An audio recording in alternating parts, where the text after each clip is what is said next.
জামালপুরের সরিষাবাড়ী উপজেলায় চাচাতো ভাইকে কুপিয়ে হাত পা বিচ্ছিন্ন করে হত্যাকাণ্ডের মামলায় প্রধান আসামিকে গ্রেপ্তার করেছে পুলিশ। শনিবার 22 ফেব্রুয়ারি রাতে হবিগঞ্জ জেলার মাধবপুর থানার হরিপুল এলাকা থেকে তাকে গ্রেপ্তার করে জামালপুর জেলা গোয়েন্দা শাখার পুলিশ।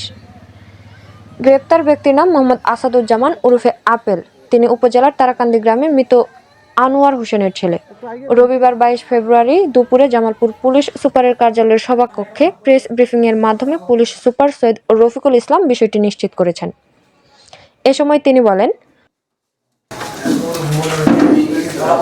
তো এদের মধ্যে আমরা ওই দিন দুজনকে গ্রেফতার করতে সক্ষম হই। পরবর্তীতে আমরা টাঙ্গাইল থেকে ময়মনসিংহে আরো 3 জনকে গ্রেফতার করি এবং সর্বশেষ আমরা আমাদের জেলা গোয়েন্দা সংস্থা অত্যন্ত পরিশ্রম করে গত 1 মাস ধরে আমাদের থানা পুলিশ সহ সবাই পরিশ্রম করে এই হবিগঞ্জ থেকে এই 1 নম্বর আসলে আপেলকে ধরতে আমরা সক্ষম।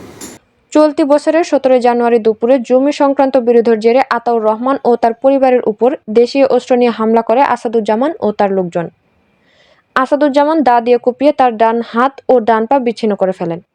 এতে তিনি ঘটনাস্থলেই মারা যান। এছাড়া আসাদুজ্জামানের দায়ের আঘাতে গুরুতর আহত হন আতাউরের মা আসমা বেগম ও তার স্ত্রী মুক্তা বেগম। হত্যাকাণ্ডের ঘটনার পরই তিনি এলাকা ছেড়ে পালিয়ে যান। প্রযুক্তির মাধ্যমে তার অবস্থান নিশ্চিত হওয়ার পর হবিগঞ্জ জেলার মাধবপুর থানার হরিপুল এলাকায় অভিযান চালিয়ে তাকে গ্রেপ্তার করা হয়।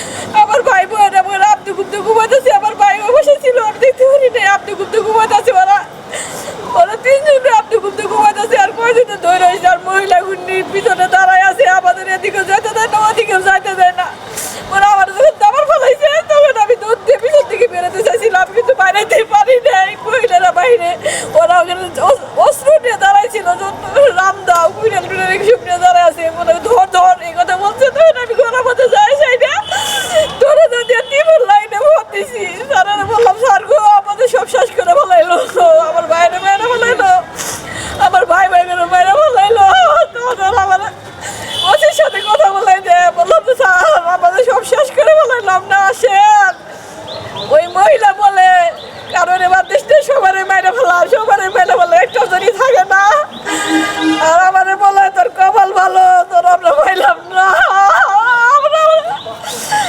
মিডিয়ার কাছে আমার একটাই আবেদন, আমার ভাইয়ের সুবিচার চাই, আমার ভাইয়ের যারা মারছে তাদের উপযুক্ত শাস্তি চাই।